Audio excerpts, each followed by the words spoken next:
Apollo to the Dean.1, 1720 by Jonathan Swift Wright Trusty, and so forth, we let you know we are very ill used by you mortals below. For, first, I have often by chemists been told, though I know nothing on't, it is I that make gold. Which when you have got, you so carefully hide it, that, since I was born, I hardly have spied it. Then it must be allowed, that, whenever I shine, I forward the grass, and I ripen the vine. To me the good fellows apply for relief, without whom they could get neither claret nor beef. Yet their wine and their victuals, those curmudgeon lubbards lock up from my sight in cellars and cupboards. That I have an ill eye, they wickedly think, and taint all their meat, and sour all their drink. But, thirdly and lastly, it must be allowed, I alone can inspire the poetical crowd. This is gratefully owned by each boy in the college, whom, if I inspire, it is not to my knowledge.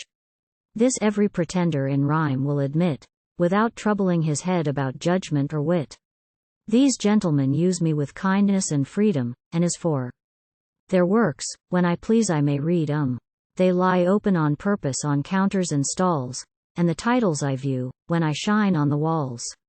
But a comrade of yours, that traitor Delaney, whom I for your sake have used better than any, and, of my mere motion, and special good grace, intended in time to succeed in your place, on Tuesday the 10th, seditiously came, with a certain false traitress, one Stella by name, to the deanery house, and on the north glass, where for fear of the cold I never can pass, then and there, vi et armis, with a certain utensil, of value 5 shillings, in English a pencil, did maliciously, falsely, and traitorously write, while Stella, aforesaid, stood by with a 3 light. My sister, too, hath lately deposed upon oath, that she stopped in her course to look at them both, that Stella was helping, abetting, and aiding, and still as he writ, stood smiling and reading, that her eyes were as bright as myself at noonday, but her graceful black locks were all mingled with grey, and by the description, I certainly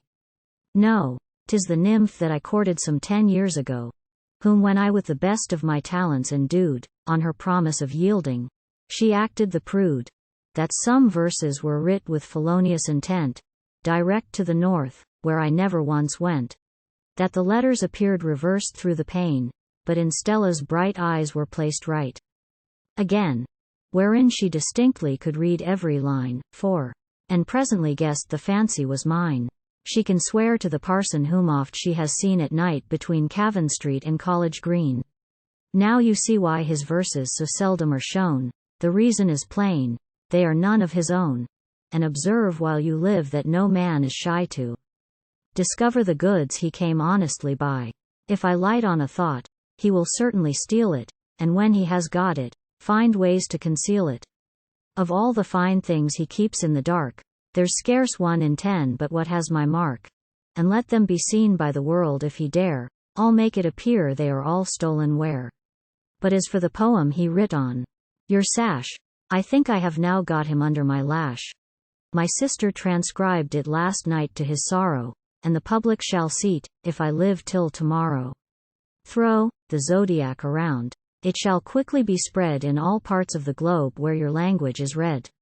He knows very well, I ne'er gave a refusal, when he asked for my aid in the forms that are usual. But the secret is this, I did lately intend to write a few verses on you as my friend. I studied a fortnight, before I could find, as I rode in my chariot, a thought to my mind, and resolved the next winter, for that is my time, when the days are at shortest, to get it in rhyme. Till then it was locked in my box at Parnassus, when that subtle companion, in hopes to surpass us, conveys out my paper of hints by a trick, for I think in my conscience he deals with old Nick. And from my own stock provided with topics, he gets to a window beyond both the tropics, there out of my sight, just against the north zone, writes down my conceits, and then calls them his own. And you, like a cully, the bubble can swallow. Now who but Delaney that writes like Apollo? High treason by statute, yet here you object, he only stole hints, but the verse is correct. though the thought be Apollo's, 'tis finely expressed. So a thief steals my horse, and has him well dressed. Now whereas the said criminal seems past repentance, we Phoebus think fit to proceed to his sentence.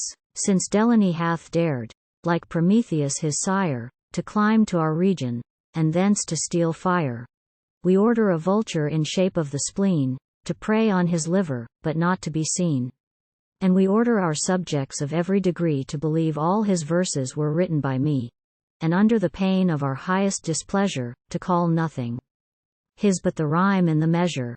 And, lastly, for Stella, just out of her prime, I'm too much revenged already by time. In return of her scorn, I sent her diseases, but will now be her friend whenever she pleases. And the gifts I bestowed her will find her a lover, though she lives till she's grey as a badger all over.